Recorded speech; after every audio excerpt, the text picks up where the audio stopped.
Get up! Let go! Let go! Whoa! Kill someone else! Go for it! Kill someone else! One person today. I'm sorry. Was I not on? I did a whole 6-minute monologue. Did not know I was not in here. I was talking about this situation where this woman got shot. And to bottom line it, what's going on, Cindy? I'm sorry, y'all. To bottom line it, this woman played stupid games with ICE. And she found out the hard way. Let me reiterate. I was talking about how Pete Hegseth was asked by Congress would he disobey an unlawful order from Trump. And if I was Pete Hegseth, I just would have said, if I felt that it was unlawful, I would step down. I would respectfully decline and possibly step down if it came down to that, because they want to know if he would, form a coup against the president, which he's not going to do. Then another one asked him, would he shoot an American citizen in the leg? And his answer should have been, well, the only reason we would do that as National Guardsmen, because if I have to drop anybody above the National Guard, i.e. the Army, into a U.S. city, is because things have gotten out of hand. But if I have National Guardsmen out there and somebody gets shot, it's more than likely because they got out of hand, because the job of the National Guardsmen is to protect America from all enemies, both foreign and domestic. So you would be looking at a situation where domestic terrorism is going on. So if anybody was to throw anything, we can deal with the yelling and the screaming and the cursing, but once you start throwing the objects, I don't care if it's a feather. I don't care if it's a piece of lint. There will be serious, violent consequences. I would advise them to not do it. This isn't playtime. Once the National Guard is on the street, playtime is over. And that California insurrection, that was before. Let me back that up. This was after Pete Hegseth was asked that. That wound up happening afterwards, because the Democratic Party already knew that they had paid protesters, violent protesters or agitators lined up ready to go. I mean, come on, these people have been at it for damn near a year. Every little action Trump takes, all of a sudden they pop up the next day with fresh, brand new signs ready to protest. And it's always the same old white hippies. These paid professional agitators everywhere. It's ridiculous. This Venezuelan situation should have definitely have been like, as the State Department, you should have said, okay, this is it. This is enough. We're done. Find the printing presses, shut it all down. Shut it all down. Well, you're suppressing free speech. No. We're preventing situations like this where this woman got shot, because you get out here, these people do this for a check, and then you have the idiots amongst them who aren't even getting paid for the most part. Let's just be honest. They're just wackadoos, and they get out here and then they get confronted. They confront ICE agents to the point where we have to shoot them in the head. It's ridiculous. We shouldn't have to shoot American citizens in the head because CNN got them all riled up. They're a Democratic congressman or mayor or governor got them all wound up to protect criminals, to protect Somali pirates. I mean, Jesus Christ. The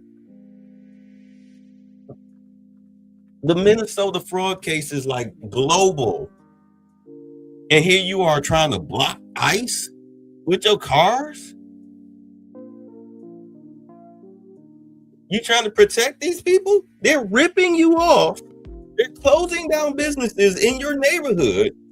And you so wackadoo that this is what you do. And now it cost this woman her life, rightfully so. And then you got Crispus addicts wannabe Negroes. Because look, this is a black guy that gets Get back! Get back!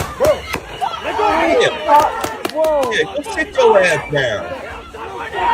Yeah, go sit down. Look, and this dude all in his face with a camera. Dude, go sit down. Go sit down. What is you doing? Seriously, what is you doing? Why are you interjecting yourself in this? I mean, these people are stupid. And this. I'm sorry, I'm agitated. Kill someone else!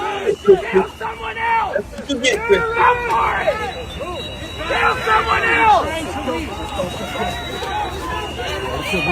That's what you get, Crispus. You lucky it wasn't a pepper ball. Because he hit you square in the face.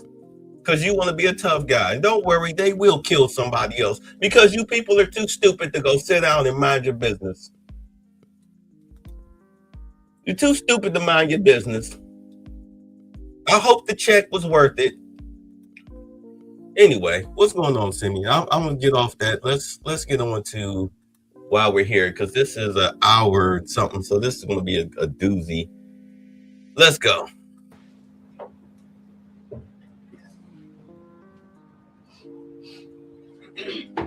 Because I'm tired. I'm sick and tired of these folks.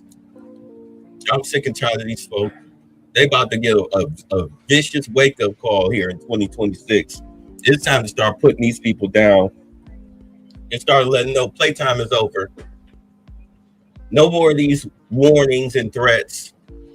You want to interfere with federal agents, then you need to start suffering the consequences. Flat out. They've been shot at several times, attacked several times. Playtime should have been over starting in California. Playtime should have been over starting in Texas. I mean, how many starting points? Playtime should have been over in Washington, D.C. How many times do these people have to continue to be shot at by American citizens for trying to protect them from terrorists that live in our country? Hello, everybody. Good morning. Good afternoon. Yes, come on up, everyone. Whatever. Let's go. Lovely officials with me today. All right. Dr. Carson, come on up. Thank you so much. Good morning and Happy New Year, everybody. It's great to see you. It's great to be with a very packed room. I'm sorry we kept you all very busy over the holiday break. And I know there is a lot of news out there today, both here at home and around the world. I will be happy to take all of your questions on all of that news.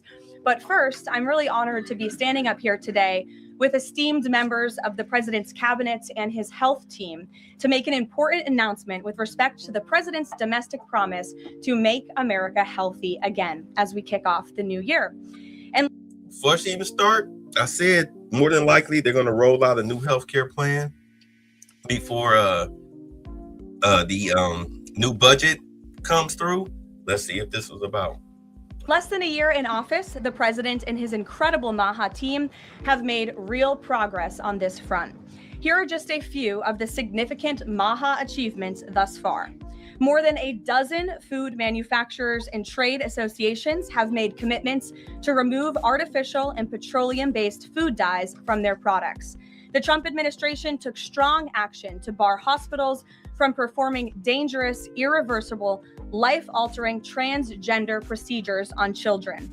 The Trump administration announced funding awards to states through the Rural Health Transformation Program, an unprecedented $50 billion investment established under President Trump's One Big Beautiful Bill. The Trump administration has also worked with 18 states across the country to ban junk food purchases using SNAP benefits starting this year. And thank you for leading that effort, Secretary Rollins.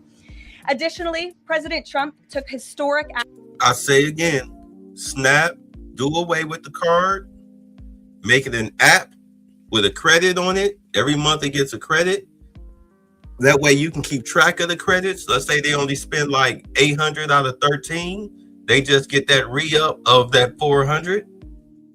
All right, boom. Or 500, they get that re-up. Like, hey, you don't keep getting that 1,300 every month. You get to what balances out to, I'm just saying, you get to what balances out to that 1,300 or what balances out to that, whatever you're getting. But it's an app and it's linked to the nearest grocery store. You can either pick it up or have it delivered. And that's how you eliminate the fraud, waste, and abuse in the SNAP system. Flat out. No more trading stamps for money or any other services. No more faking the funk. You're done. You got to reapply, download the app, put in your stuff. If everything is good, then boom, you're good. You have an existing case, then they can easily tell if your case is fraudulent or not. And either you can pick it up or have it delivered. That's how you handle that. That's how you kill all that junk food and all of that stuff. Action to secure most favored nation drug pricing and secured deals with major pharmaceutical companies to massively lower the cost of prescription drugs. And those effects are being implemented as we speak. Americans are going to continue to see the result of these incredible deals the president cut. And I know President Trump and this team behind me worked incredibly hard to lower those drug costs for Americans. On Monday, the CDC adopted common sense updates to America's childhood vaccination schedule based solely on the gold standard of science. This action empowers parents and physicians to make the best individualized decisions to protect our children, while also restoring much needed confidence in our public health system. And as a MAHA mom myself, I'm very grateful for that. So thank you, Secretary Kennedy. To build on this progress, the Trump administration is now updating federal nutrition standards and guidelines to ensure that Americans have the most accurate, data-driven information supported by science and hard facts, not special interests or partisan ideology. President Trump has tasked two of the great individuals behind me, USDA Secretary Rollins and HHS Secretary Kennedy, with collaborating on this vitally important project. And today they are here to officially unveil the 2025 to 2030 dietary guidelines for America. These new guidelines are informed by the best and most reliable research on health and nutrition, particularly as... Okay, you might be right. I'm sorry. Yeah, but you might be right. The correlation between crime and junk food, because I mean, you got all those chemicals in it, and it gives you a chemical imbalance in your brain. And if you notice, a lot of poor people, they commit a lot of violence, and they have like the crappiest diets. The crappiest diets. It's like the chemicals alter your brain, and you can't think straight. You do wild things that you wouldn't normally do. Anyway, sorry. It relates to the role of our diets in the prevalence of chronic disease in the country. They are also, these guidelines are easy to read and understand, so every American, young and old, can access this information that literally has the power to change lives. But these are not just an updated guideline. These are the foundation to all federal food programs in our country. These new guidelines are going to update the food that is served to America's children in our public schools, to the plates that are served to our great men in uniform in our military, our veterans, and the food that they are consuming at the VA. And these new guidelines are also going to impact nutritional programs for the needy in our country, such as WIC and Head Start. Unfortunately, for decades, federal dollars has promoted low-quality, highly processed foods that lead to scores of long-term health issues, which means Americans have gone broke because of these health issues.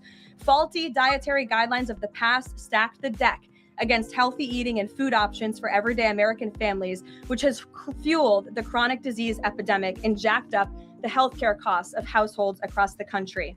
This failed approach in our public health system ends today When these guidelines are followed, Americans will be saving themselves thousands of dollars.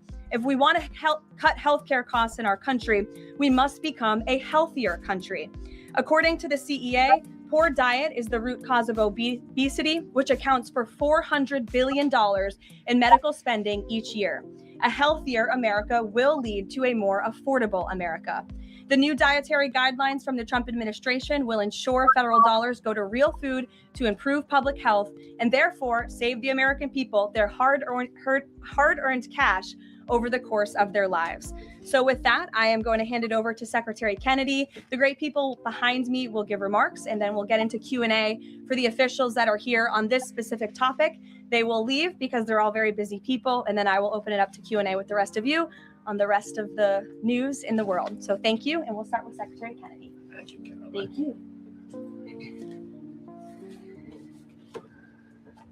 Today marks a decisive change in federal nutrition policy made possible by President Trump's leadership and the work of MAHA moms and public health advocates who demanded reform. Today, in accordance with President Trump's directive, Brooke and I will release the dietary guidelines for Americans 2025 to 2030, the most significant reset of federal nutrition policy in history. These guidelines replace corporate-driven assumptions with common sense goals and gold standard scientific integrity. These new guidelines will revolutionize our nation's food culture and make America healthy again. For decades, Americans have grown sicker while healthcare costs have soared. The reason is clear. The hard truth is that our government has been lying to us to protect corporate profit-taking, telling us that these food-like substances were beneficial to public health. Federal policy promoted and subsidized highly processed foods and refined carbohydrates and turned a blind eye to the disastrous consequences. Today, the lies stop. The new guidelines recognize that whole, nutrient-dense food is the most effective path to better health and lower healthcare costs. Protein and healthy fats are essential and were wrongly discouraged in prior dietary guidelines. We are ending the war on saturated fats. Diets rich in vegetables and fruits reduce disease risk more effectively than many drugs. Whole grains outperform refined carbohydrates. Added sugars, especially sugar-sweetened beverages, drive metabolic disease, and today our government declares war on added sugar. Highly processed foods loaded with additives, added sugar, and excess salt damage health and should be avoided. As Secretary of Health and Human Services, my message is clear: eat real food. Nothing matters more for healthcare outcomes, economic productivity, military readiness, and fiscal stability. The dietary guidelines shape dozens of federal feeding programs, including Head Start. These standards affect 45 million school lunches every day, meals for 1.3 million active duty service members, and food served to 9 million veterans in VA hospitals. Today begins the work of aligning those programs with affordable, whole, nutrient-dense food. Implementation requires coordination across the government. I'm working with many of my fellow cabinet secretaries to deliver results. I want to thank Bobby Mukamala, thank you very much, who is the president of the American Medical Association, for committing to mobilize the medical community on nutrition. And I thank also the American Academy of Pediatrics for partnering on this effort. I also look forward to working with Dr. Jay Bhattacharya and Dr. Marty McCary to fund and prioritize rigorous nutrition research at the NIH and at the FDA. The stakes are measurable and severe. A Johns Hopkins analysis estimates that 48% of every federal taxpayer dollar now goes to healthcare. The CDC reports that 90% of healthcare spending treats chronic disease. That means that 40%, 40 cents of every dollar that taxpayers pay in this country is going to treat diseases that could be averted through good food. The United States has the highest obesity and type 2 diabetes rate in the developed world. We spend 3 times more per capita than the European Union on healthcare, yet our life expectancy is 5 years lower, largely due to diet-related chronic disease. Our childhood obesity rate is 5 times higher than countries like France. 1/3 of U.S. teens have prediabetes, over 35% are overweight or obese, and 20% of young adults have non-alcoholic fatty liver disease. 77% of military-aged Americans are ineligible for military service because of diet-related conditions. If a foreign adversary sought to destroy the health of our children, to cripple our economy, to weaken our national security, there would be no better strategy than to addict us to ultra-processed foods. It's shocking that our own government helped to drive these cataclysmic changes in our diet. The damage is real, it is preventable, and President Trump has ordered it to end. If the United States reduced obesity, type 2 diabetes, heart disease, and Alzheimer's to Japanese levels, we would save approximately $600 billion a year. About 50% of Medicare's projected long-term deficit, or $5,000 per family annually. Current policy worsens the problem. 42 million Americans rely on SNAP, where common purchases include sugary drinks, candy, and chips. 78% of SNAP recipients are enrolled in Medicaid, and 90% of Medicaid spending goes to chronic disease. These incentives raise healthcare costs and undermine health. This must change. The new framework centers on protein and healthy fats, vegetables, fruits, and whole grains. And you can see the food pyramid here.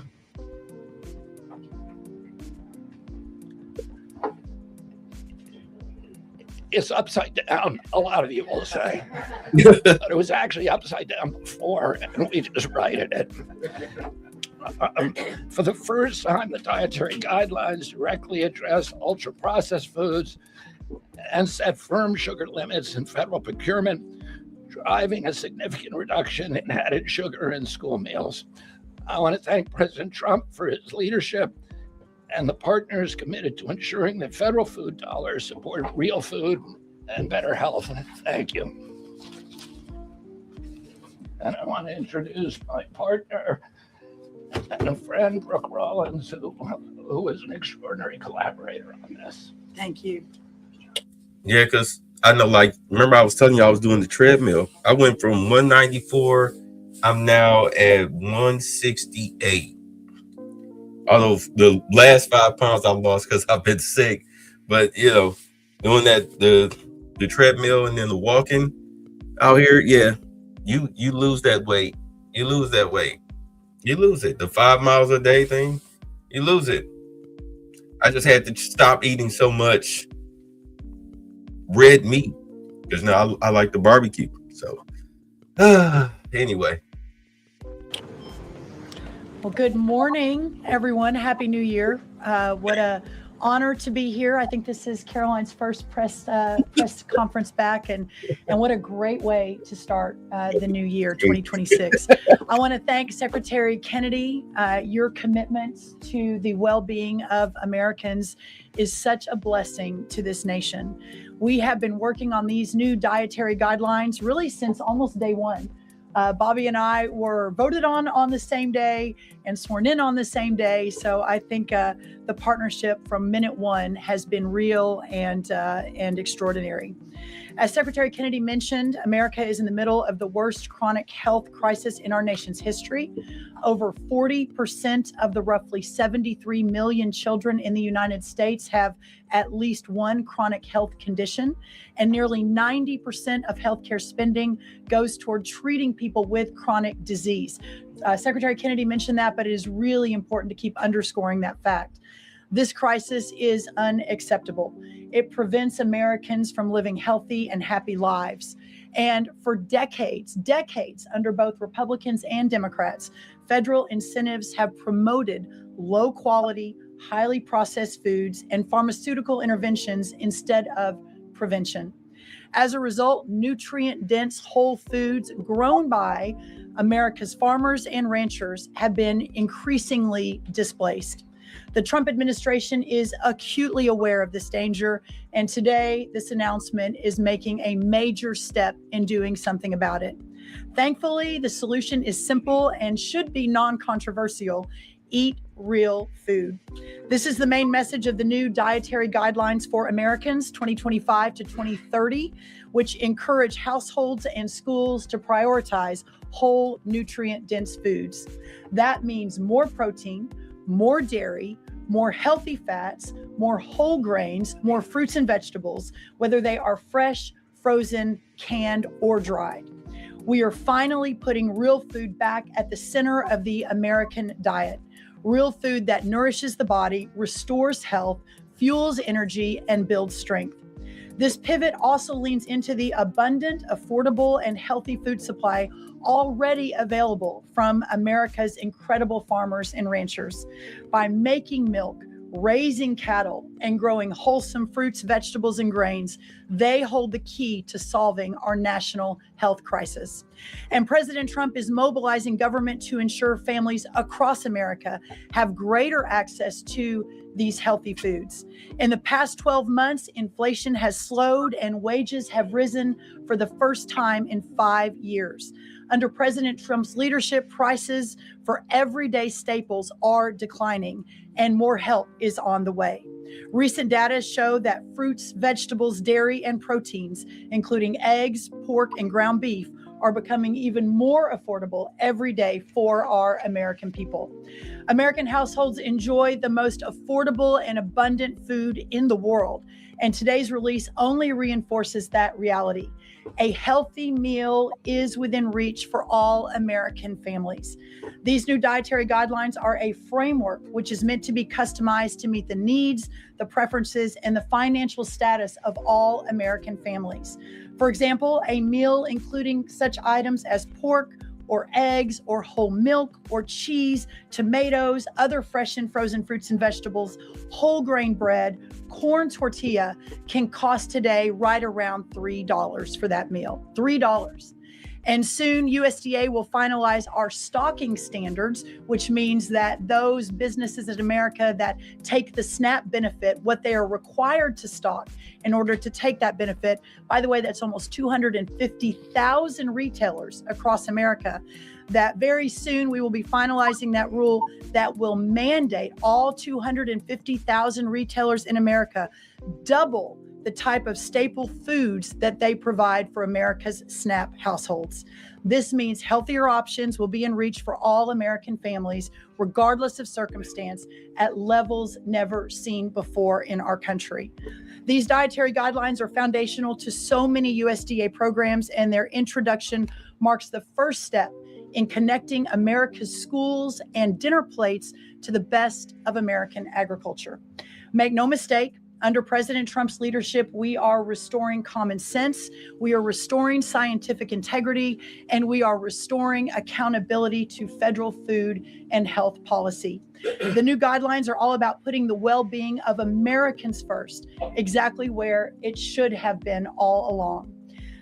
This is the foundation that will make America healthy again, not just for those of us alive today, but for our children and our children's children and those coming behind. I want to end by saying, God bless American families. God bless the American farmer and rancher, and God bless America. What an honor now to introduce another great partner in this incredible work, and that is Dr. Mehmet Oz. Thank you. Congratulations to Secretary Rollins, Secretary Kennedy, and do want to express my appreciation for what the president has done overall to increase the affordability of healthcare. The biggest accomplishment, perhaps, for the health system, ability to drop down prices last year was the most favored nation drug pricing that Karoline mentioned. These are incredibly effective at reducing the costs, for example, of what the president calls the fat shot, the Ozempic, GLP-1s category of medications. We dropped them dramatically. But the best way to reduce drug spend in America is to not need the drugs in the first place.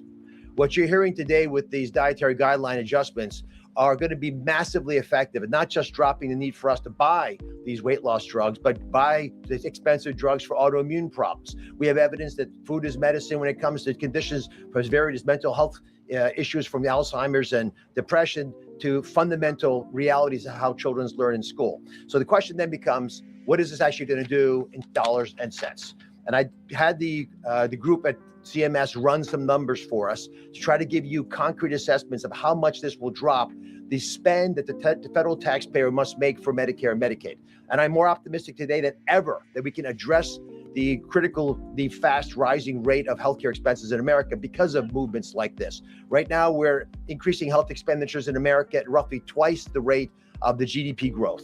We will correct that if we can get America to be healthier, because you can't be a wealthy nation without being a healthy nation. So 2 numbers for you to remember. The first is 30 billion. Why? 30% of healthcare costs are directly attributable to obesity. I'm not talking about indirect associated expenses, which are also present, but a very conservative number, 30%, are directly attributed to obesity. That's about $300 billion a year for just Medicare, If we were to affect obesity by 10%, which is an incredibly conservative and justifiable assumption that has been borne out in evidence-based dietary experiments and trials, just that alone is $30 billion of reduction of expenses for Medicare rather. That's also obviously correlated with Medicaid reduction in spending. In Medicaid, it's a different opportunity because in Medicaid, we educate children. 53% of children in America are covered by Medicaid or CHIP. And we have programs to teach kids and their parents what to eat, and how to make these dietary guidelines that Secretary Rollins and Secretary Kennedy have crafted with their teams into practice. It will dramatically change the natural history of how children are able to participate in life. But let me give you one last number. If we're able to get the average American, who today retires on average at age 61, get them just to work 1 year longer, because they feel so vital, so strong, so bullish about their future, because they're feeding their bodies nutrients that are essential to their high functioning productivity, we will increase the overall GDP of our nation by trillions of dollars. So we will reduce healthcare expenses. At the same time, we jazz up the U.S. economy with trillions of dollars created by the productivity of American workers. God bless you both for making the DGA feasible and making it perhaps the wisest investment we could make in our communities. All right, so wait, am I being heard? Okay, I had to check the mic. So apparently, up until the 37-minute mark, they're going to talk about healthcare, and we're at the 22-minute mark. So, and keep in mind, we're all watching this, with fresh virgin eyes and ears. So don't get mad at me if you feel that the title was misleading. We've got up until about right here, 37 minutes and 47 seconds till they start answering questions. Then you already know what it's going to be. But, it is what it is. You say, is Kennedy hiring? I have some ideas. Yeah, the CDC down here in Atlanta is hiring. But anyway, bear with me. But this is good news, because now that you see that they're making changes to the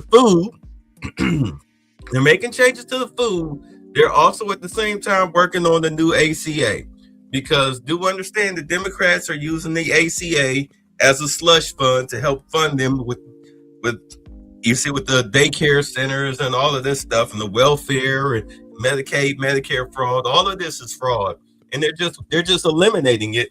And there's nothing that the Democrats can say about this. And I'm reading what y'all saying. Plus, I gotta interject so they don't kill the stream. But I mean, come on. These people are mad that Trump captured Maduro when they're the ones that put a bounty on his head that was still going up as of January 20th of last year. And Trump said, give the money, if anything, give the money to the Delta Force. They the ones that went in and got them. Give them the $25 million. You talk about a New Year's bonus. Marty McCary is one of my closest. Run around in the Delta Force gonna be rolling around in freaking Mercedes Hummers and tanks and whatnot. Straight from Dubai. They rifles gonna be blinged out. Gucci camouflage outfits.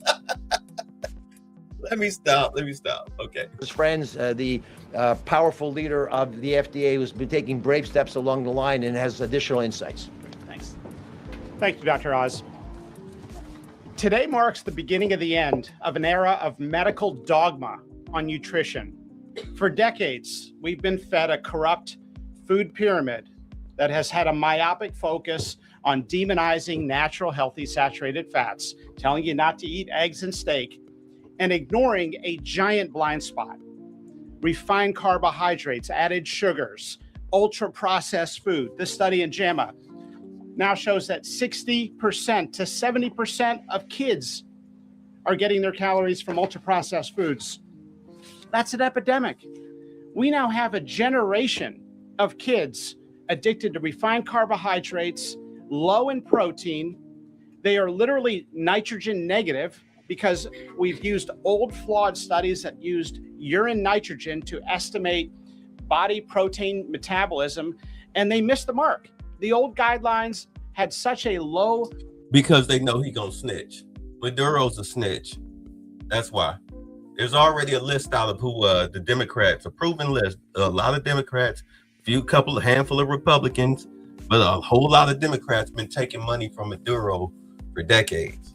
Protein recommendation that we are increasing that by 50 to 100%. Kids need protein.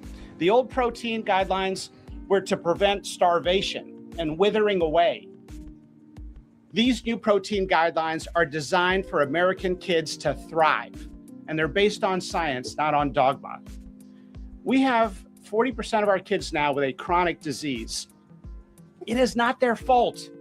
This is something that is the result of bad advice from the government and a medical establishment that for decades peddled research from a flawed 1960s model.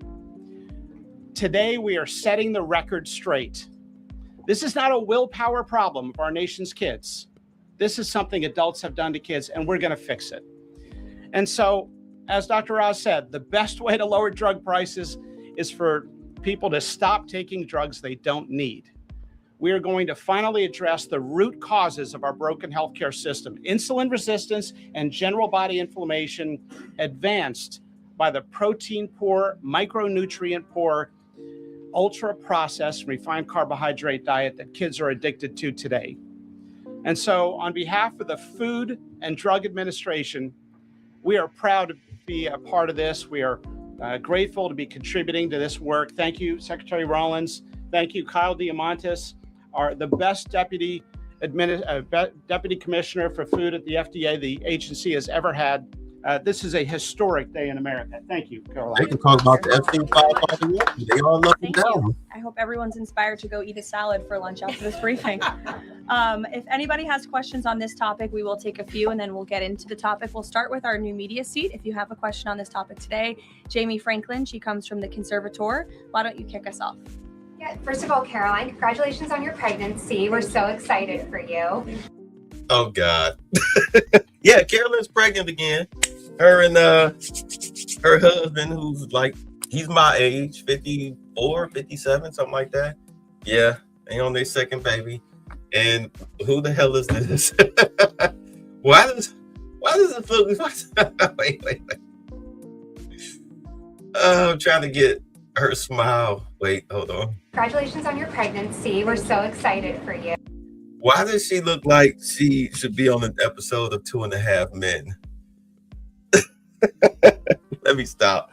Y'all know me. I gotta roast people just for the entertainment purposes only. Let's go.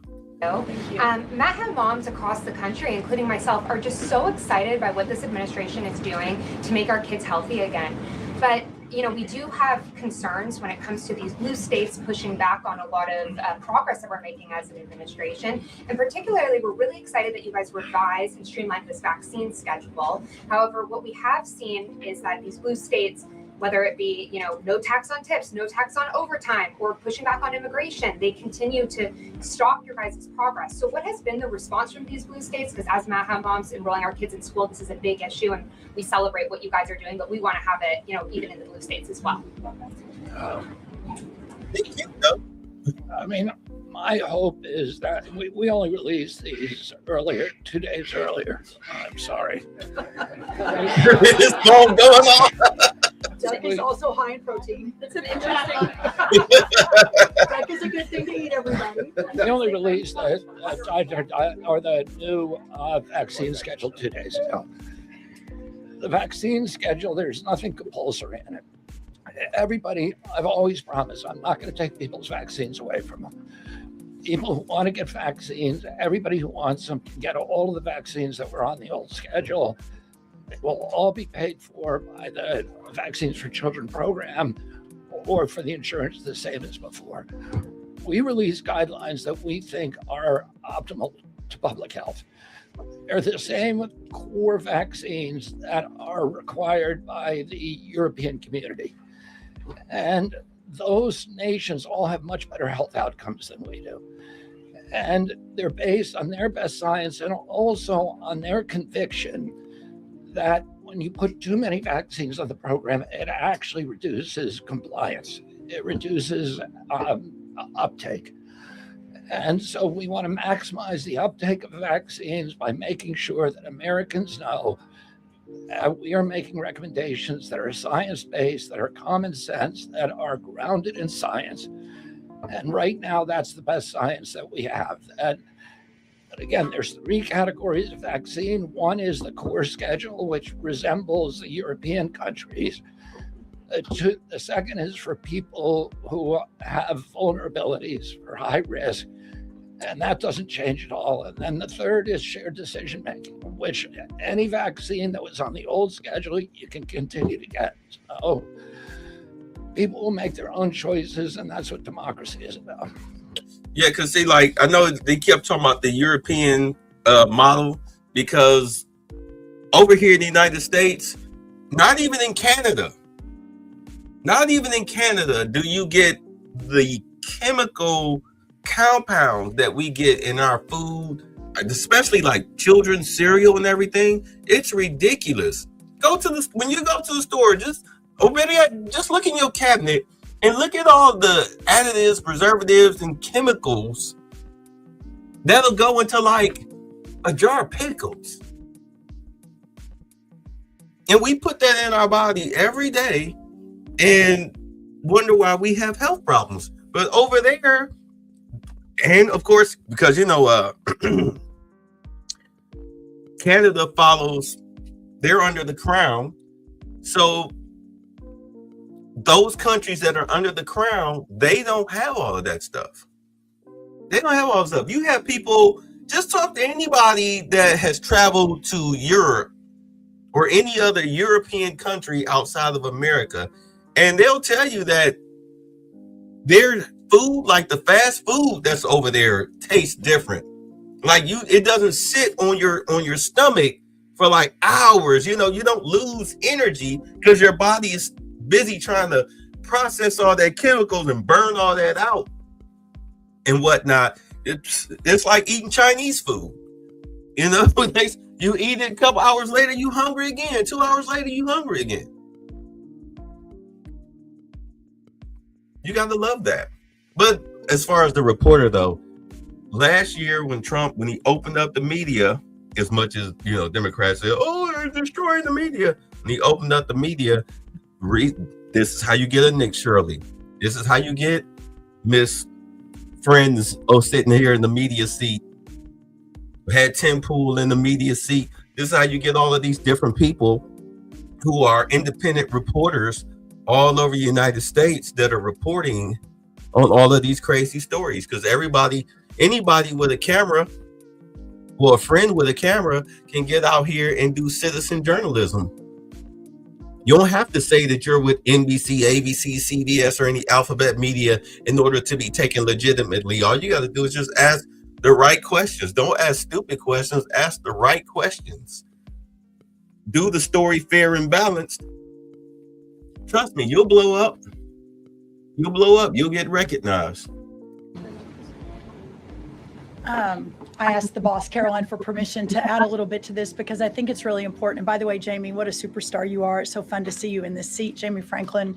The blue state question is a really important one. And for those of us that are running agencies with these programs, I mean, I've talked to a lot of you already about how we have 22 blue states that won't give us their SNAP data so that we can figure out and ensure that those who really need these programs are actually getting these programs.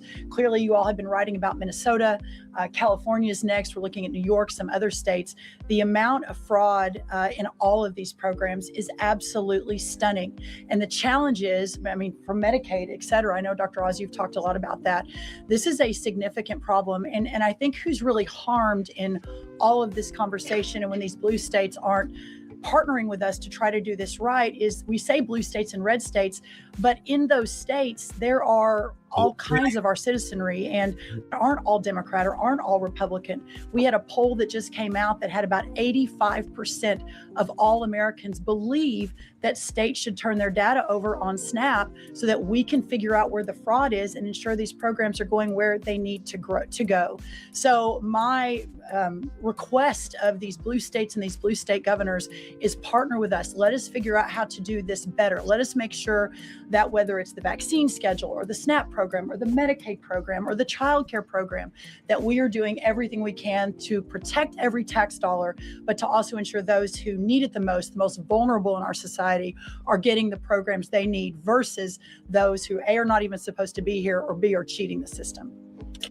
Look, you can easily do this overnight.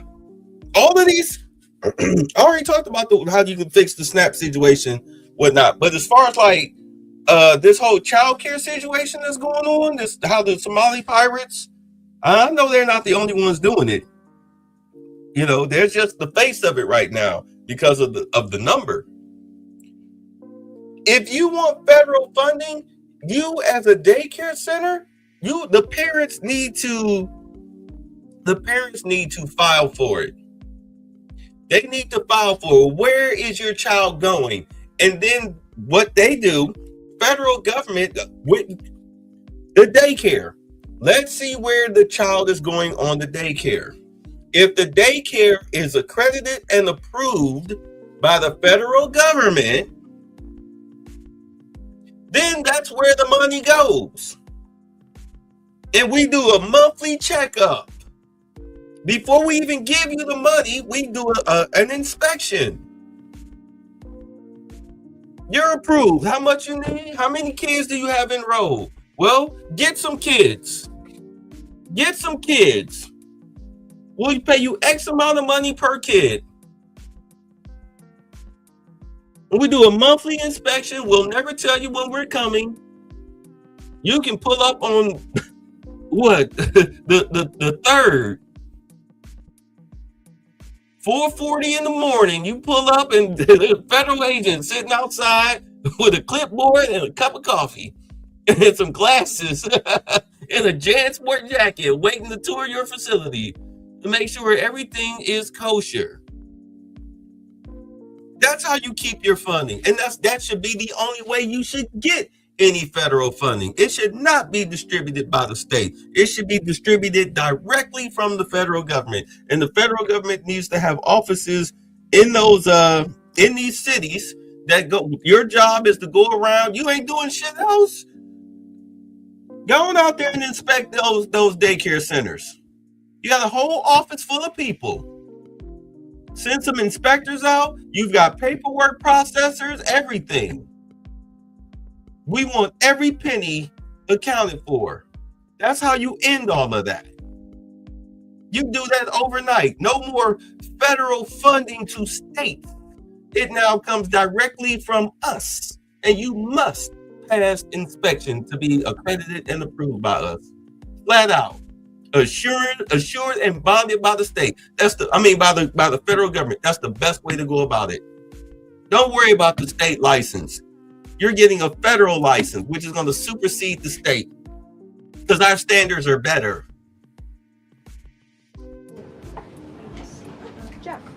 Thanks, Caroline. One of the changes that was made had to do with alcohol.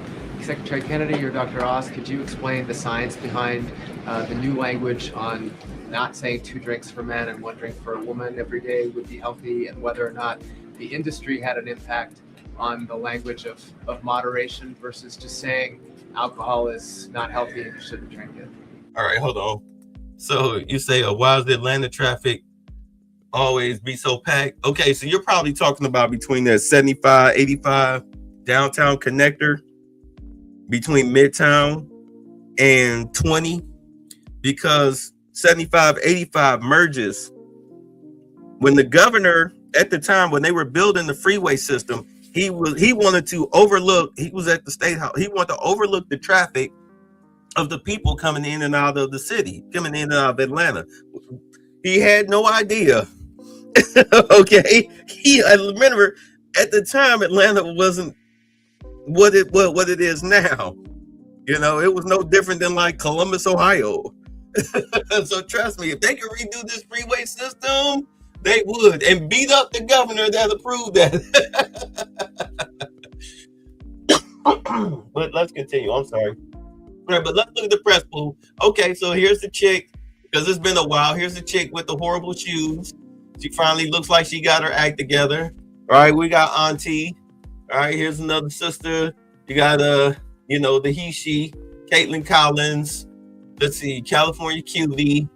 You know, we're pretty much familiar with this press corps. The surfer dude. Let's see here. Okay, here's the black dude with toupee. Let's see, who else? Probably see some more faces. He looks new. She looks new.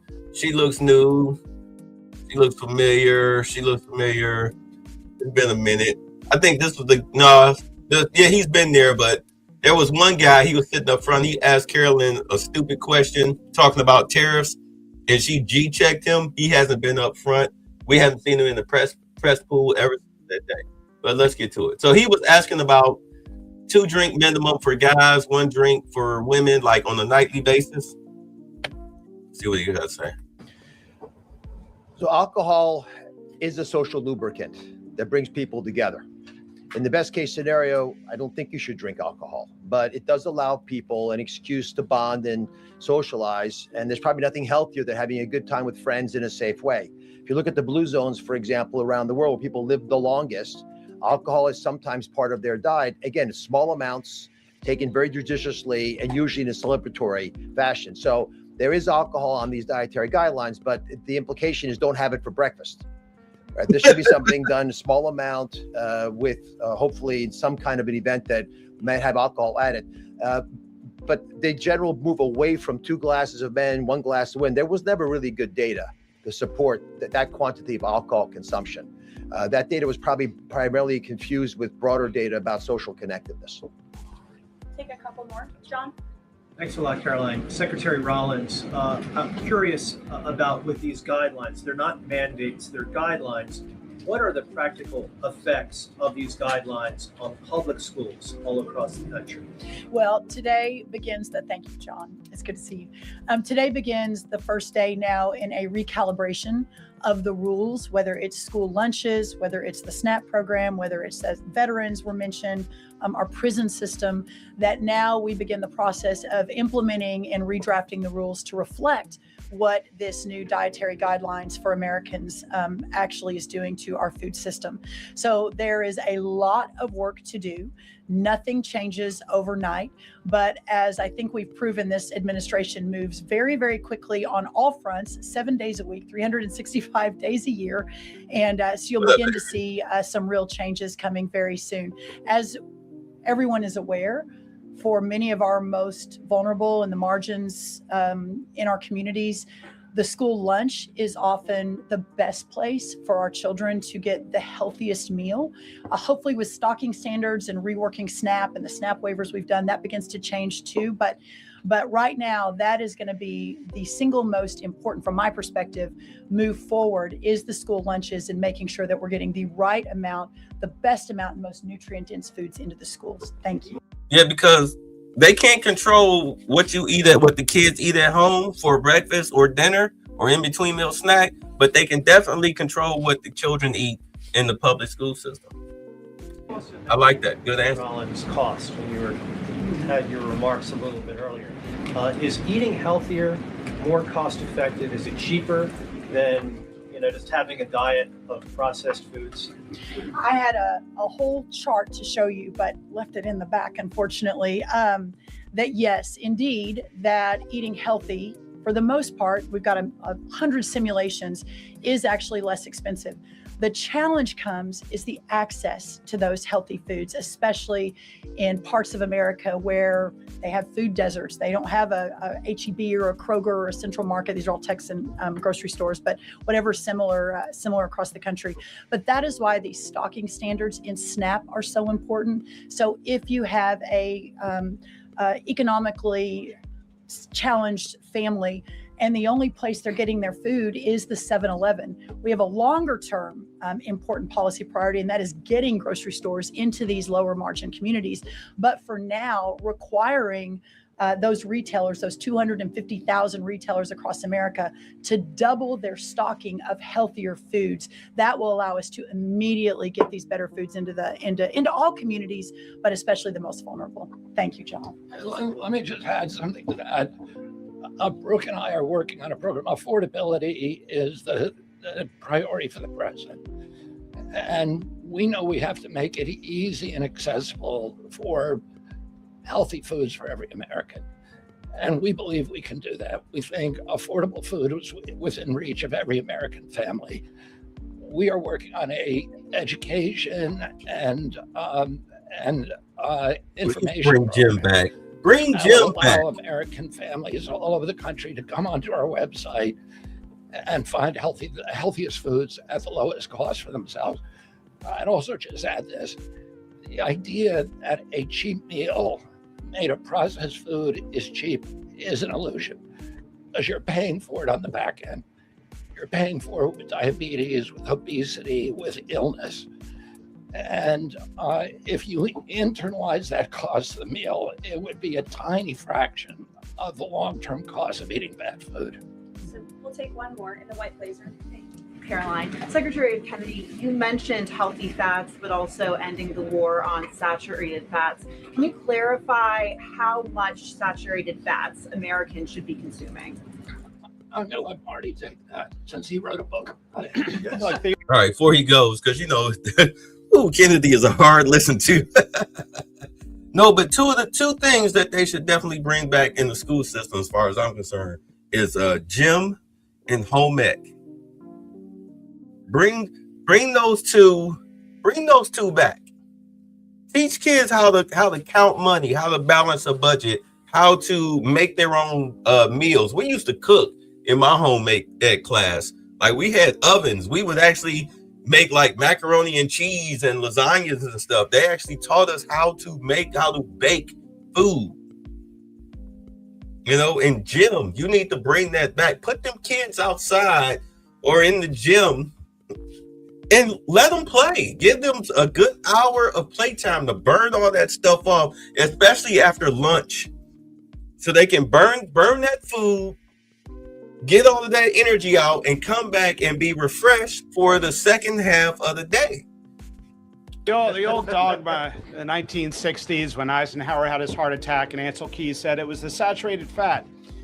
That's never been substantiated. And so that flawed research has become dogma over the years. And eventually the conversation was sidelined.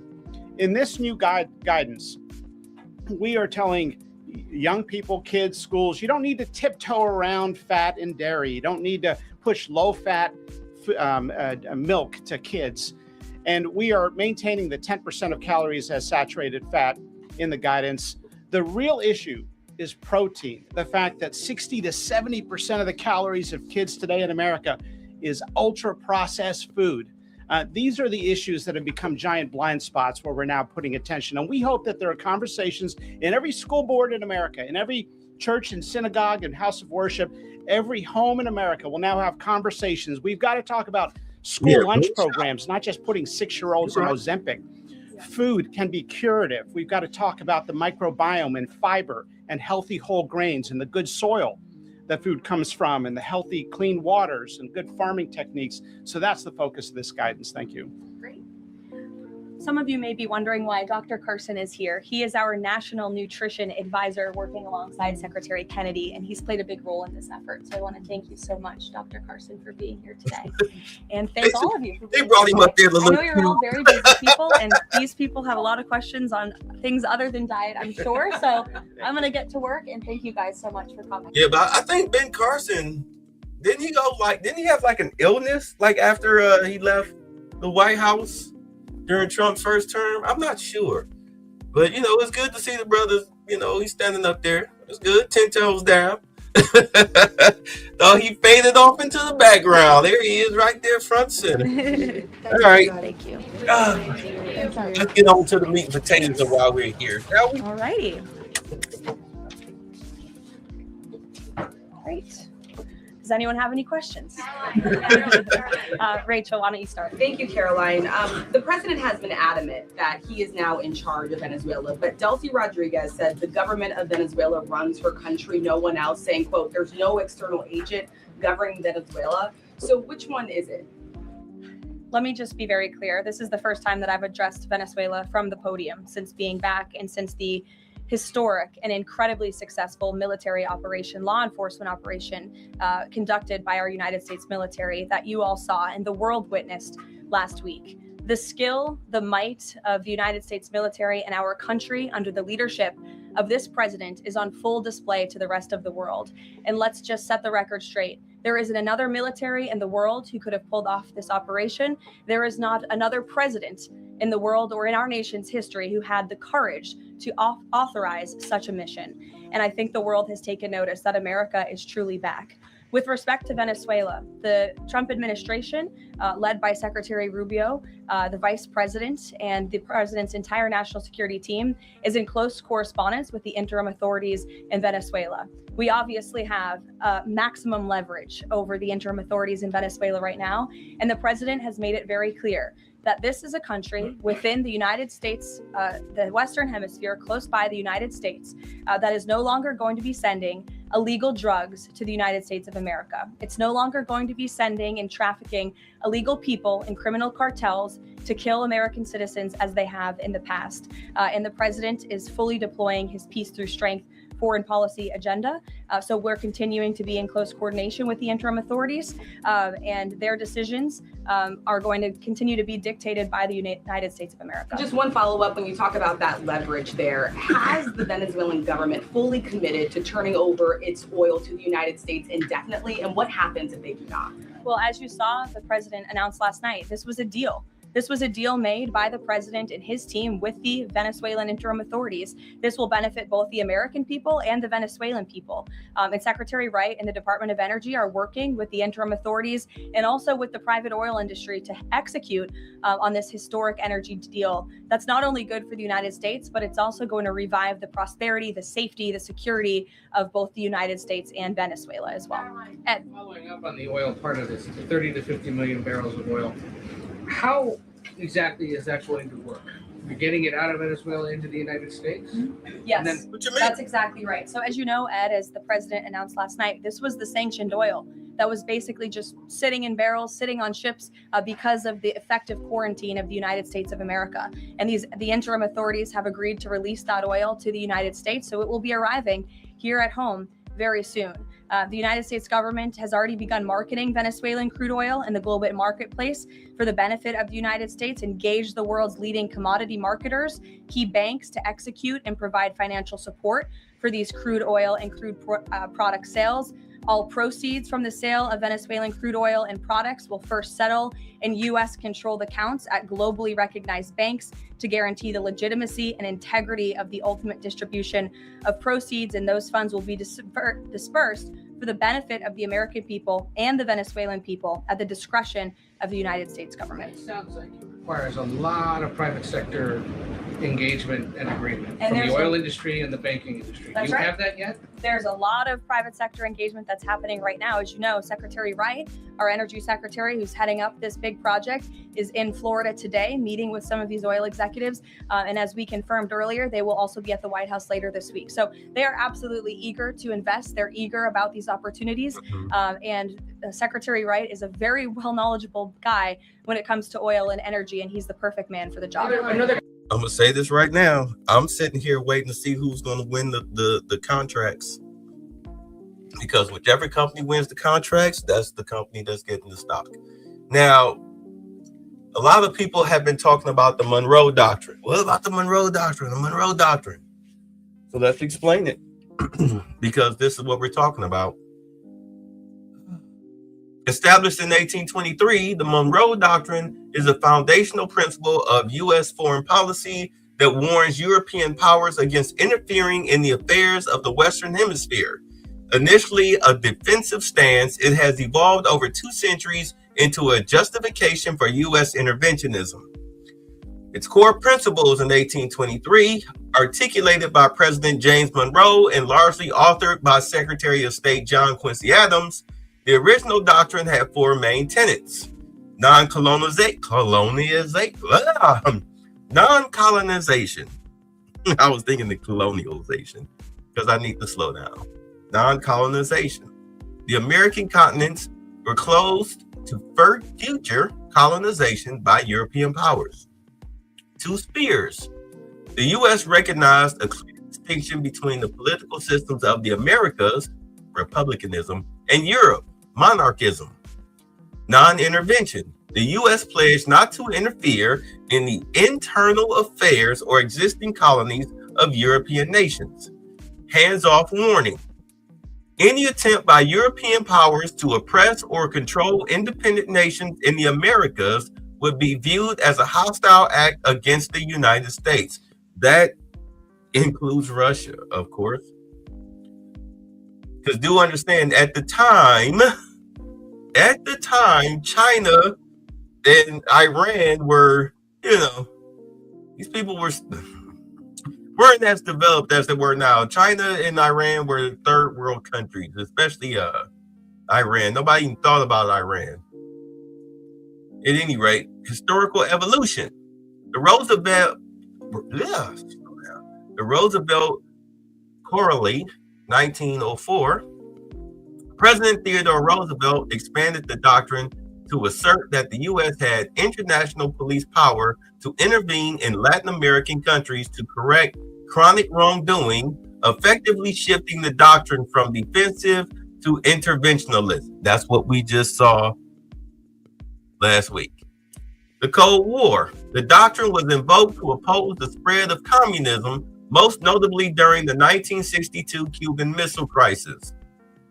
The Good Neighbor Policy, 1930s. Under Franklin D. Roosevelt, the U.S. briefly pivoted toward a policy of non-intervention and cooperation with its neighbors. Yeah, but Venezuelans were only cooperating with Democrats because, money talks, BS walks. As of early 2026, the doctrine has seen a significant reassertion under President Donald Trump, who has introduced what he calls the Trump Karoline.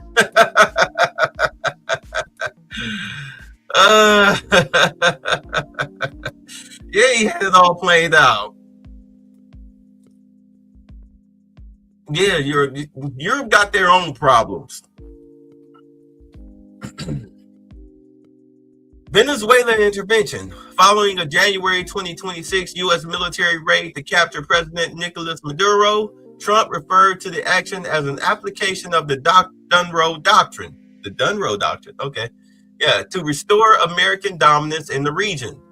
Modern targets. The current administration uses the doctrine to counter the influence of modern adversaries, specifically China, Russia, and Iran, rather than the European empires of the 19th century. Because as we talked about Monday, China, Russia, and Iran had a foothold in Venezuela. Of course, the only thing they were doing was, China through Iran would do the markers. Iran would run the markers to Venezuela. They would pay China back in oil, Russia was also in on the deal too, because understand Russia is China's muscle. Also a little bit Iran, on the down low. And it was like, oh, hell no. That's why Trump was capturing those. That's why he's capturing oil tankers. Matter of fact, we'll talk about Greenland in a second. The strategic goals. The 2026 interpretation focuses on combating drug trafficking, controlling mass migration, and securing access to regional resources like oil and minerals. And people think that what Trump is doing is illegal, and it's not. It is sanctioned by the U.S. government. In all the other countries, they are stuck having to abide by our terms concerning that. They signed the paper. They know the deal. The Greenland situation, which they keep bringing up, that is a matter of national security more than anything. Sure, they have minerals and whatnot there. I mean, it's only like, 40,000 people on this spot? But the thing is that Russia and China have battleships and tankers out there. What are you doing? This is not your territory. So yes, Trump needs to go ahead, work that deal out with Denmark and acquire Greenland, or at least be able to secure Greenland to make sure that it's not being exploited by Russia and China. I mean, we say the Cold War is over, but it's really not. Every first world country wants to have the upper hand over each other that they're not in bed with. Matter of fact, even those that they are in bed with. What do they say? Keep your friends close and your enemies closer. Do you see Russian soldiers? Excuse me. Do you see Russian soldiers making half Chinese babies? No. It's a very homogenized society. They're like, hold on, bruh. We need to keep our traditions and whatnot. It's just like being in Japan. Like, sure, it happens, but not like people want to pretend that it is. Like, you can forget it. Not the United States. These people have a very, shaky alliance. They'll shake your hand with the right, and in the back of their left hand, behind their back, they got a knife. Just in case you want to get frisky. Need some West Side Story up in here. Let me stop. So that's what's going on with Greenland. You have to secure that. Greenland, in all honesty, to me, is no different than Alaska. It should be a U.S. territory. It should be a U.S. territory. And the United States needs to go down into South America and do what Russia is doing in Africa, what they convinced the Chinese to do in Africa. Instead of going in under a financial hostile takeover, go in there and look, open up schools, teach these kids, their kids, how to work these machines, how to maintain a society. This is why, if you've ever heard of the book Empire of Dust, have y'all ever heard of the book Empire of Dust? Where they were talking about how when the British colonialists, when they went in and called themselves, conquered Africa, and they built the cities and the roads and everything, and then of course they wound up leaving. 50 years later, that infrastructure that they built is in shambles. Totally destroyed.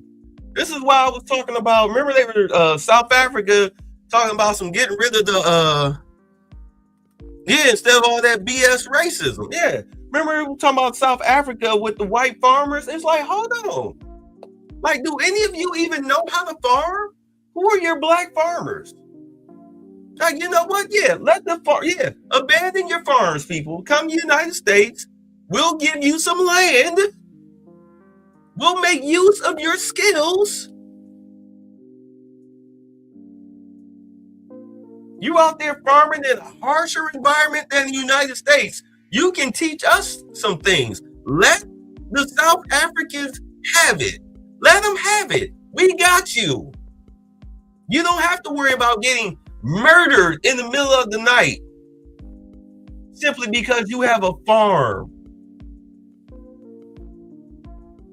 Yeah, come on over here. Let them have it, and I guarantee you, within what, 5 to 15 years, they'll be begging for you to come back. Probably in less than 5.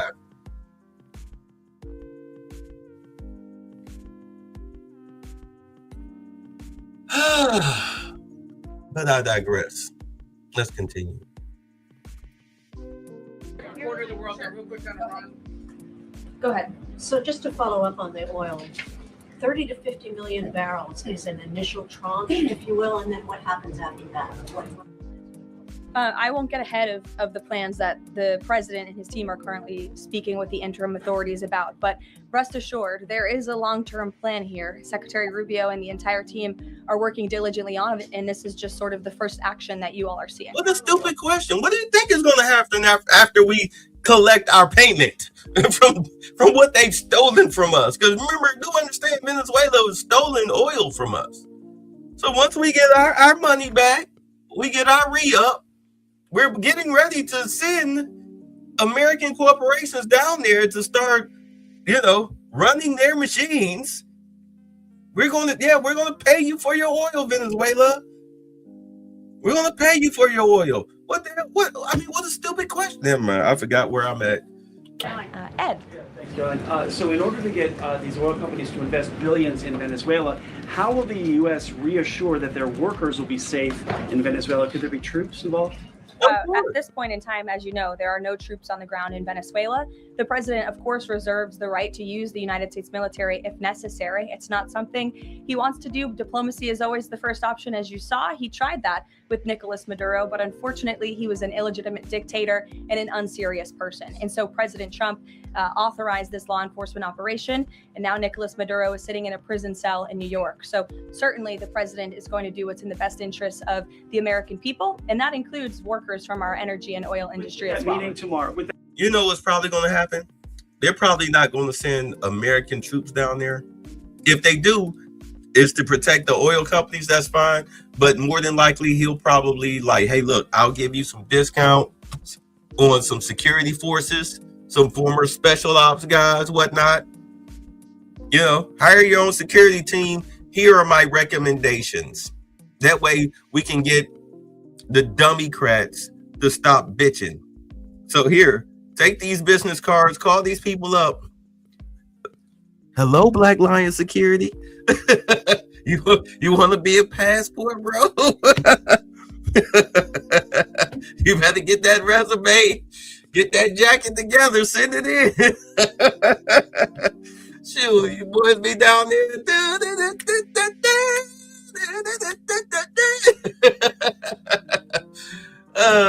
And some dark sunglasses and some Hawaiian shirts. I'll see y'all in about 2 years. Let me stop. That meeting tomorrow, what is the message the president is going to give to oil executives, and what does he want to hear? Well, the meeting is on Friday, and it's just a meeting to discuss, obviously, the immense opportunity that is before these oil companies right now. Stephen. Caroline, and congratulations again. Thank you. The New Yorker had a story yesterday on the vice president, and it questioned his, quote, notable absence on Venezuela. And the sub-headline asked, was the vice president's exclusion from the operation in Venezuela an expression of his anti-interventionist ideology or political calculation?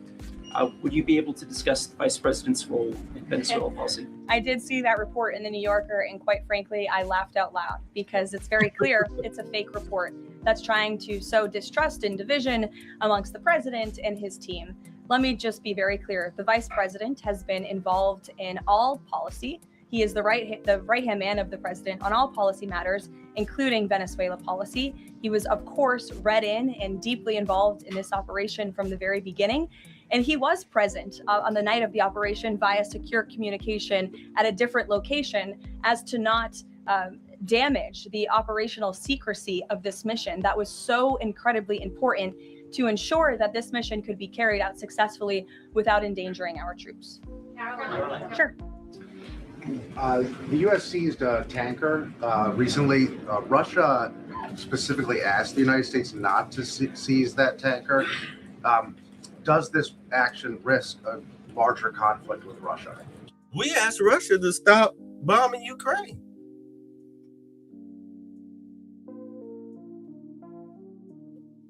I believe you're referring to the Bella 1 tanker that was seized this morning. The Department of Justice and the Department of Homeland Security, in coordination with the Department of War, did announce that seizure this morning for violations of U.S. sanctions. I've spoken about the enforcement of our sanctions policy at the podium prior to the new year, and this administration is going to fully enforce the sanction policy of the United States. The vessel this morning was seized in the North Atlantic pursuant to a warrant issued by a U.S. federal court after being tracked, and this was a Venezuelan shadow fleet vessel that has transported sanctioned oil, and the United States of America, under this president, is not going to tolerate that. I would also just add the vessel had a judicial seizure order and the crew, so that means the crew is now subject to prosecution for any applicable violation of federal law, and they will be brought to the United States for such prosecution if necessary.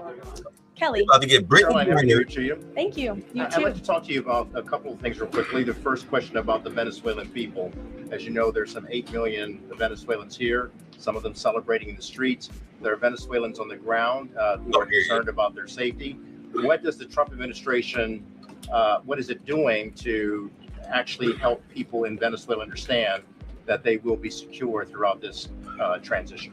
I think the fact that this president actually followed through on the long-held promise of the United States of America, the bipartisan promise to take down the illegitimate Maduro regime, should give assurance to the Venezuelan people and also Venezuelan Americans who fled this communist regime for a better life here at home, that this is a president who is serious about taking down illegitimate regimes and who is also serious about securing the security of the United States of America, including the Venezuelan American people. And I would just add that this is something that not just Republicans and President Trump have talked about for a very long time, but it is also something that Democrats have advocated for. In 2020, Chuck Schumer said that that at the time, President Trump had not brought an end to the Maduro regime. The Maduro regime is more powerful today and more entrenched today than it was when the president began. Now you hear Chuck Schumer out there saying this is reckless. The American people and the Venezuelan people should be in fear. But this is something that Chuck Schumer has long advocated for.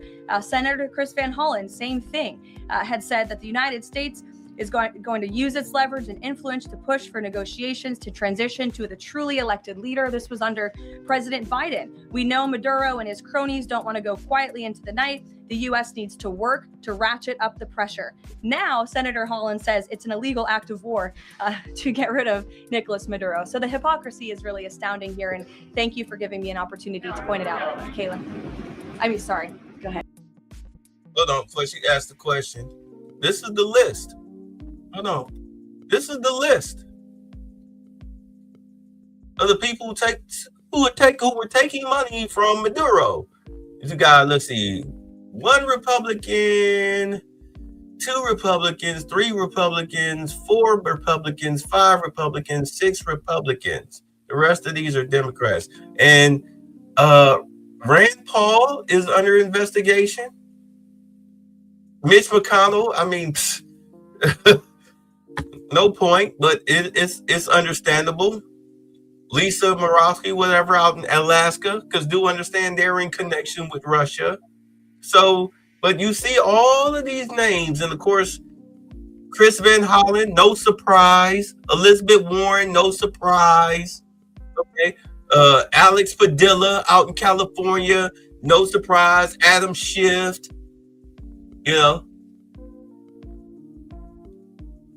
Raphael Warnock, Dick Durbin, what a name. Tammy Duckworth, all these people that you see that are running their mouth. They're running their mouth. There's the ones that were taking the money. They were the ones taking the money. They wanted the money, honey. need to shut their freaking mouths. Anyway, let's get back to it. Yes. So there are reports that the administration is demanding that Venezuela cut ties with China, Russia, Iran, and Cuba. Can you confirm? I'm sorry? Reports that the administration has essentially demanded that Venezuela cut ties with China, Russia, Iran, and Cuba. Can you confirm that? Well, those alleged demands were made in a classified briefing by Secretary Rubio, and I know that there's a lot of leaks coming out of these classified briefings, so I'm not going to confirm or deny or get into what the Secretary has said in classified settings to members of Congress. But I think that the administration has made it quite clear to the interim authorities in Venezuela that this is the Western Hemisphere, and American dominance is going to continue under this president. And this is exactly why Trump doesn't tell the Democrats a goddamn thing. Exactly why he don't tell them anything. They snitches. There have also been reports that the U.S. could potentially buy Greenland as one potential option on the table. What would such an offer look like? Is there anything monetarily you could provide? Any details there? Well, that's something that's currently being actively discussed by the president and his national security team. And I would point out that the acquisition of Greenland by the United States is not a new idea. This is something that presidents dating back to the 1800s have said is advantageous for America's national security. The president has been very open and clear with all of you and with the world that he views it in the best interest of the United States to deter Russian and Chinese aggression in the Arctic region. And so that's why his team is currently talking about what a potential purchase would look like. Jackie. Caroline, just following up on Greenland, why not rule out taking it by military force? I know that past presidents and past leaders have often ruled things out. They've often been very open about ruling things in and basically broadcasting their foreign policy strategy to the rest of the world, not just to our allies, but most egregiously to our adversaries. That's not something this president does. All options are always on the table for President Trump as he examines what's in the best interests of the United States.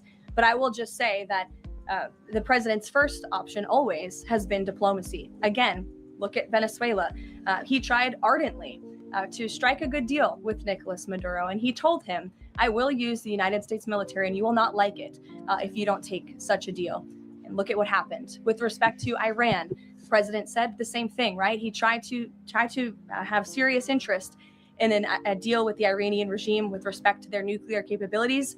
They were not interested. And so Operation Midnight Hammer happened, which was another remarkable military success under the leadership of this commander-in-chief. So the president keeps his options open, but diplomacy is always the first. Quickly, just one additional follow-up on that. Does the president recognize Denmark's ownership as part of the kingdom? Because there have been some Republican senators questioning the claim that Denmark has to Greenland. Is the president in that camp with them, questioning the legality of? I have not heard him question it personally, but you're welcome to ask him yourself next time you have the chance. Sanctions are being lifted for Venezuela. We got to lift some sanctions to let the oil come in. Can you talk about that just very briefly? Yes. So the U.S. is selectively rolling back sanctions to enable the transport and the sale of Venezuelan crude and oil products to the global markets. Yes. Caroline. Annie. Thank you. There are some reports from Venezuela that the country's leaders are cracking down on the population, specifically suppressing public expression of support for Maduro's ouster. Is that kind of behavior consistent with what the president wants to see, how the president wants to see the leaders take on the population? It would not be consistent, and I'll let the president's national security team speak further on that. I know they are well aware and tracking. Kelly. Two questions. One, on the seized vessels, the Bella, the Sophia, can you tell us where they're headed, what happens to any existing cargo, and you reference personnel but potentially facing prosecution? That's one thing I'd like to follow on. And then on the Bella. Yes, okay. And on Annie's question, if I could also ask, does the administration believe that the interim regime should release all political dissidents and prisoners and return detained Americans? That's not a question that I've personally spoken about to the president with, so I will let him answer that question. I don't want to make new policy at this podium today with respect to Venezuela. With respect to the two ships that you mentioned, I spoke with you about the Bella 1. There was another vessel this morning, the Sophia, that in coordination with the Department of War, the Department of Homeland Security apprehended it. This is a stateless, sanctioned dark fleet motor tanker, and this occurred without incident. This vessel was operating in international waters and conducting illicit activities in the Caribbean Sea. The U.S. Coast Guard is escorting the Sophia to the United States for final disposition. To answer your question, Kelly, directly, this was through Operation Southern Spear. The Department of War is unwavering in its mission to crush illicit activity in the Western Hemisphere. And as the president has repeatedly stated, we're going to defend our homeland and restore security and strength across the Americas. Dasha, go. Caroline, thank you and Happy New Year. Thanks, you too. Two questions, one on Venezuela, one on Greenland. You've repeatedly at the podium called the current leadership in Venezuela interim leadership. There are Republicans and Democrats alike that say they want to see elections in Venezuela. The president had said it's too soon to do that right now, but is there a timeline for elections in Venezuela? Is he committed to seeing that this year, for example? You just said the president has answered that question, so I will reiterate what the president has said a few times now to all of you, which is that it's too premature and too early to dictate a timetable for elections in Venezuela right now. Caroline, you just talked to Jackie about diplomacy first, right? The Danes have repeatedly said they're willing to collaborate on all of the concerns that the president has, whether it's more troops, mineral rights, intelligence sharing. Why does the president feel he needs to own Greenland and not and put out the threat of military action when this could be done through diplomacy? Well, who said diplomacy isn't taking place behind the scenes, Dasha? I mean, the president is interested in diplomacy. His national security team is as well. And of course, he's always willing to pick up the phone for everybody and hear out their concerns. But the president is the president of the United States of America, and he's always going to be very clear about what he views as being in our nation's best interest. Reagan. Caroline, I have a question for you on Venezuela, and then I'd love to ask you about Minnesota and Tim Walz. Sure. On Venezuela, I'm wondering, does the administration hope to start sending more Venezuelan migrants back home or have them self-deport if the situation in the country improves? As far as I'm concerned, the policies of the Trump administration and the Department of Homeland Security have not changed. All those illegally present in the country are subject to deportation. And I would just like to add, how we got here. The president was very clear on the campaign to the American public, and it's one of the many reasons they resoundingly reelected him back to this office, that he was not only going to crush foreign drug cartels, but that he was not going to stand by and watch as the illegitimate Venezuelan regime was sending illegal criminals and gang members and rapists and murderers to our country, which happened to the tune of thousands under the previous administration and president. And so there could be nothing more America first than this operation that took place last week. And I would just remind all of you in this room that there were innocent Americans like Jocelyn Nungare who lost their lives at the hands of dangerous Venezuelan criminals who were sent here by the Maduro regime. And that has been the president's North Star and guiding principle throughout his entire policy since January 20th. Tim Walz in Minnesota. Does the administration believe that Tim Walz potentially dropped out of the governor's race because he could be under criminal investigation? Oh, hell yeah. Most certainly. I don't know if there's a criminal investigation. If there was, I wouldn't be able to comment on it from up here, to be honest with you. But I think Tim Walz probably dropped out of the race because he realizes he no longer has the support of the people of his own state, which is a remarkable downfall considering he was the number 2 on the Democrat Party's ticket just about a year ago. When it comes to Minnesota, the fraud that we have seen, the wide scale of fraud is really remarkable. It's egregious. I would encourage every single journalist in this room to go to Minnesota and to cover it yourselves. As for the Trump administration, we have officials who have been on the ground almost every day. Secretary Noem was there yesterday. Secretary Bessent will be traveling there later this week to talk about the fraud and to do a roundtable on this very topic. And I would just like to leave you with an update. To date, the Department of Justice has charged 98 total defendants in several Medicaid fraud and related case programs. 64 were convicted, and 85 of the 98 charged were of Somali descent. The DOJ has also issued over 1,700 subpoenas, executed over 130 search warrants, and they have now added more attorneys to their office there to absorb the case flow. DHS is on the ground going door to door, conducting large-scale criminal and HSI investigations. They have also sent approximately 2,000 agents to Minneapolis to assist with law enforcement and immigration enforcement. As I said, Secretary Noem was on the ground yesterday. The Department of Health and Human Services has also begun requiring a justification and photo evidence for all child care related payments nationwide, and they required Minnesota to conduct a full audit of all child care centers. They also froze $185 million in funding to Minnesota. And Dr. Oz, who was just here, also notified Governor Walz they're going to begin auditing Medicaid recipients and deferring payments on claims based on waste, fraud, and abuse. The Department of Labor is also conducting a targeted review of Minnesota's unemployment program.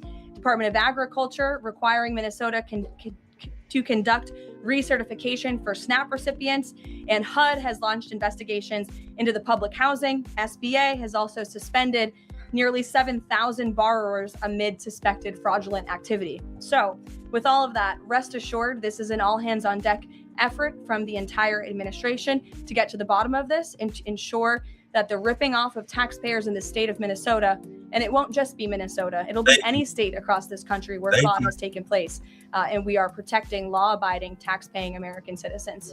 Yeah, this should be nationwide. This should be nationwide from Maine to Hawaii, all the way from tip to tip, Alaska to Florida. They should be doing that in all 50 states. All 50 states. They need to call people out. Instead of hiring all those IRS agents to come after the 9-to-5 American, hire them and have them do these forensic audits on all of these states. We need to find out where the money is going. Any federal money, we need to do a forensic audit on it. You better hope you didn't steal not one red cent. This needs to be nationwide. It needs to be done. $36 trillion in debt. $36 trillion in debt. If you lived 100 lives, you wouldn't be able to spend $36 trillion. It's ridiculous. Phil.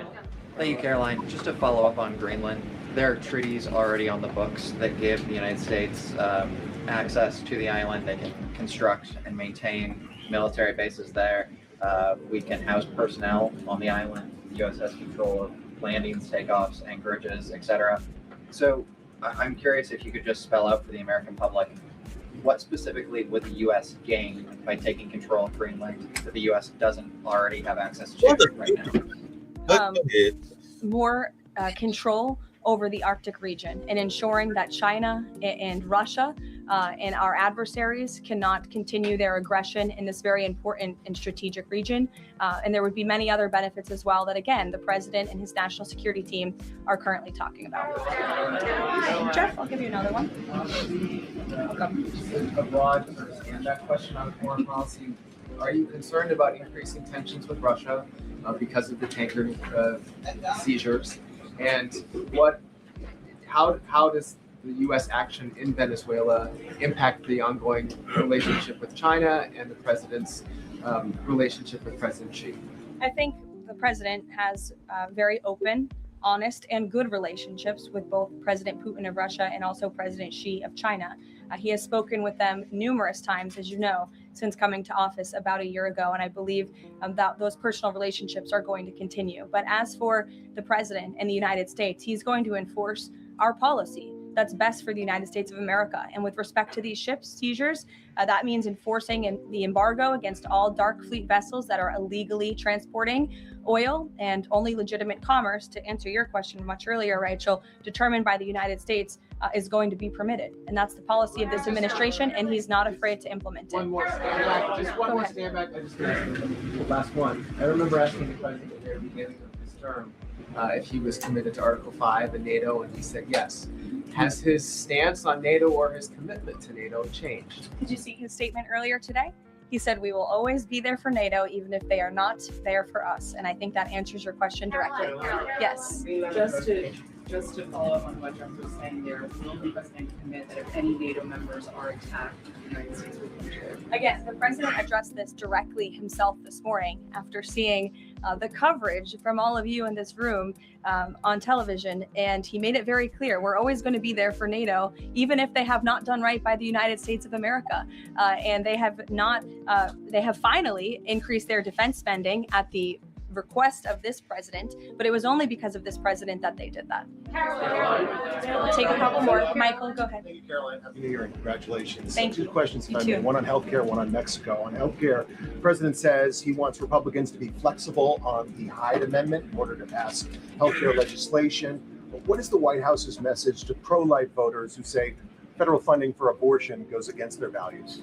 Well, the president did not change the administration's policy. It was President Trump who signed an executive order protecting the Hyde Amendment. It's the Trump administration that has taken multiple actions on various fronts to ensure that taxpayer dollars are not funding the practice of abortion. What the president was saying yesterday was Republicans, and frankly Democrats too, need to show a little bit more flexibility so we can actually get something done with respect to the issue of healthcare. Republicans have amazing ideas. The president himself, as we spoke about earlier, has launched this Most Favored Nation drug pricing initiative, has cut good deals with Big Pharma. He wants to see Republicans and Democrats too, if they're willing, codify those executive orders into law so that these good deals can remain and these prices can continue to be lowered long after this president and this deal maker in chief is gone.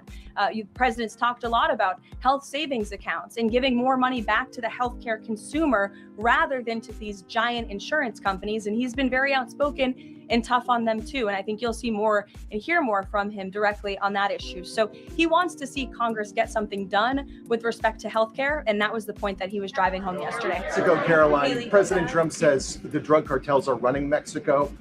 What action does he need to see Mexico's president, Claudia Sheinbaum, take to prove that she's in control of that country, in control of those cartels? And does the White House believe she's able to do that without U.S. intervention? Look, I think the president was speaking very candidly and frankly about the reality on the ground in Mexico. Haley. Caroline, Happy New Year. I wanted to ask you about the seized tanker, the Vela. There were reports before this that Russia had sent a submarine to escort it. Was there any engagement with that submarine? And then was the deconfliction line with Russia used ahead of boarding that? Again, this was a Venezuelan shadow fleet vessel that has transported sanctioned oil. The vessel was deemed stateless after flying a false flag, and it had a judicial seizure order. And that's why the crew will be subject to prosecution. Mary. On Colombia, the president talked over the week and suggested that he would be open to an operation there. Should the president of Colombia be expecting Delta Force anytime soon? And then I have another one for you on California. That would be a very unwise question for me to answer, to weigh into. What's your next question? On California, can you share any more about the fraud investigation? The president said that there was one. Who's being investigated and where is it starting? Again, this is going to be a all hands on deck government-wide effort. The president has directed all agencies across the board to look at federal spending programs in not just Minnesota, but also in the state of California to identify fraud and to prosecute to the fullest extent of the law all those who have committed it. Take one more. Sure. Thank you. Caroline, yesterday was the 5-year anniversary of January 6th. But Democrats and mainstream media continue to push their big lie that it was an insurrection and that police officers died that day. The reality is that 4 Trump supporters died on January 6th and 2 women were killed by January 6th police. Everybody knows that blood by Capitol Police Officer Michael Byrd, but there was another woman. Her name was Roseanne Boylan from Georgia, and she was pepperballed, gassed, and ultimately brutally beaten with a stick by January 6th police officer Lila Morris. The Biden administration and mainstream media lied and told Americans Roseanne Boylan died of a drug overdose on Capitol steps. Her family is now asking for an investigation. Is the administration aware of the circumstances of her death, and will there be an investigation finally? Well, for investigation, I will have to defer you to either the FBI or the Department of Justice, and I'm sorry to have to do that. But with respect to all of the facts that you just laid out, the White House relished the opportunity yesterday to actually create a new website to share the facts with the American public, but also all those in this room. We knew the media would be covering January 6th quite a bit because they think it's something that the American people are still believing their lies on. They think it's something that still helps their case against this president. Obviously not, or else he wouldn't have been reelected in an overwhelming fashion in November of last year. And so I would encourage everyone to take a look at the website. It's quite well done. And thank you all very much. You would think that, I mean, god damn, they hanging on the January 6th like it was like Hiroshima and Nagasaki or something. But at any rate, so this is what happened. I'm gonna show y'all the video, hopefully I can, of let's see. Can I do two? No, I can only do one. When that woman got popped.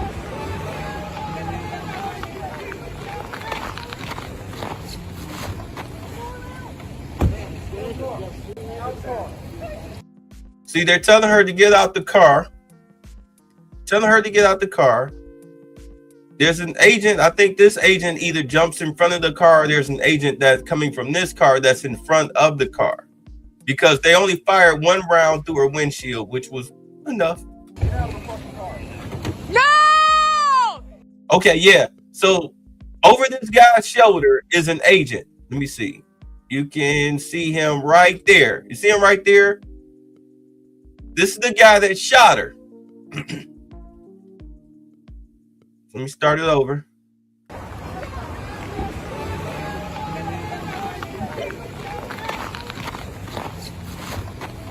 And she blocked the road, as you can see.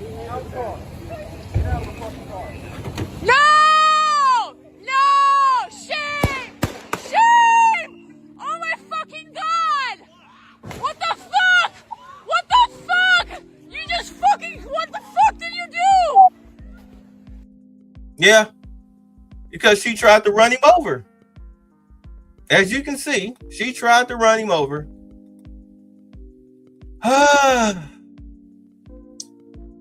So, of course, I agree with you, Jonathan. I think there's some details we don't know yet, and we'll have to learn more about it. What strikes me is, first of all, it's extremely sad and unfortunate that someone died. I mean, the political fighting and disagreements aside, it's terrible. You don't want people to die in law enforcement situations or otherwise. But it strikes me that we are undergoing an epidemic of political vigilantism right now. Why are people showing up in vehicles, in convoys, not just in Minneapolis, but all over the country in an effort to obstruct lawful federal law enforcement activities? This is not an isolated incident. We have had hundreds of car rammings against ICE agents all over the country. According to DHS, this lady in this car today, along with other vehicles, had been tracking ICE agents around. Why are people believing that they can drive their car into a federal law enforcement situation and that is an appropriate thing to do? I understand they don't like the fact that these agents are enforcing existing immigration law, but that's not how we change laws in this country. If you don't like a law, you talk to the politicians. You don't drive your car into the middle of a building or a law enforcement situation that's being occupied by the people who are simply there to enforce the law. If I don't like how much the IRS is charging me in taxes, I don't drive my car into the Treasury Department, try to run somebody over. I call my congressman. Political vigilantism is being encouraged by Democratic officials like the Lieutenant Governor of Minnesota, Peggy Flanagan, who earlier this year told people to, quote, put your bodies on the line, and Tim Walz calling these guys Gestapo all year. What do you think happens when you radicalize a base of people about this? Strike me. Of course, you know. What's up, bro? Let's see. Hold on. Let's see here. What did I do with that? Oh, okay. Here we go. Let's see. All right. I have a little bit about what this woman looked like. Was there anyone else in the car with her? Did you know if she was the target? I don't know if she was a target. They clearly wanted her out of there because she was the main car leading the protest, is my understanding. I talked to another guy who was driving behind her, but she was very successful in blocking traffic. She was doing what she was set out to do, and so they wanted to get her the hell out of there. Yeah. So it looked like she was impeding ICE vehicles. Definitely, yeah. Okay. That was her goal. Oh, she was most definitely doing that. What is this?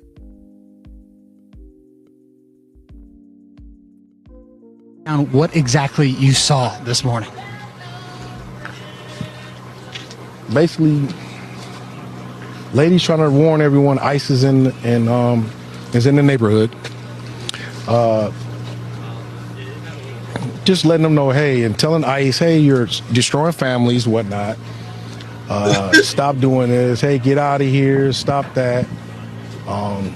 She reversed so traffic can go by. The pickup truck, gray pickup truck, officer ICE got out. and was telling her, hey, well, didn't tell her anything really, just telling her what, I'm going to open up your door and I'm going to get you out. No, he told her to get out. That's when the shooting happened, and the car took off, and then it sped off and crashed right into the cars. Can you talk about the agent that was stepped in front of the car? The way he was in the clear. No, he wasn't. Well, you know what? It's just amazing how people think that they can just do shit and just get away with it. Before we get out of here, let me drop this on you. Don't need to be pirates anymore. I found a better way. Government-funded daycare. Huh? We must go to Minnesota. To Minnesota! In a world where some rules need to be bent. Did we spell something wrong? Who cares? As long as they spell our names right on those $1 million checks. Comes the story of triumph. Remember when we had to illegally steal from innocent people like thugs? But now we're stealing from innocent taxpayers. Just like the government intended. Look at me. I'm the millionaire now. To make videos like this, download Flash Loop. All right, y'all. I'll catch y'all Friday. Y'all. No, gentlemen, Mr. Butler's been up north, I hear. Don't you agree with this, Mr. Butler? I think it's hard winning a war with words, gentlemen. What do you mean, sir? I mean, Mr. Hamilton, there's not a cannon factory in the whole South. What difference does that make, sir, to a gentleman? I'm afraid it's going to make a great deal of difference to a great many gentlemen, sir. Are you hinting, Mr. Butler, that the Yankees can lick us? No, I'm not hinting. I'm saying very plainly that the Yankees are better equipped than we. They've got factories, shipyards, coal mines, and a fleet to bottle up our harbors and starve us to death. All we've got is cotton and slaves and arrogance. That's treachery! A problem figuring out whether you're for me or Trump, and you ain't black. All right, bye. Thanks for the fun. Get the fuck out!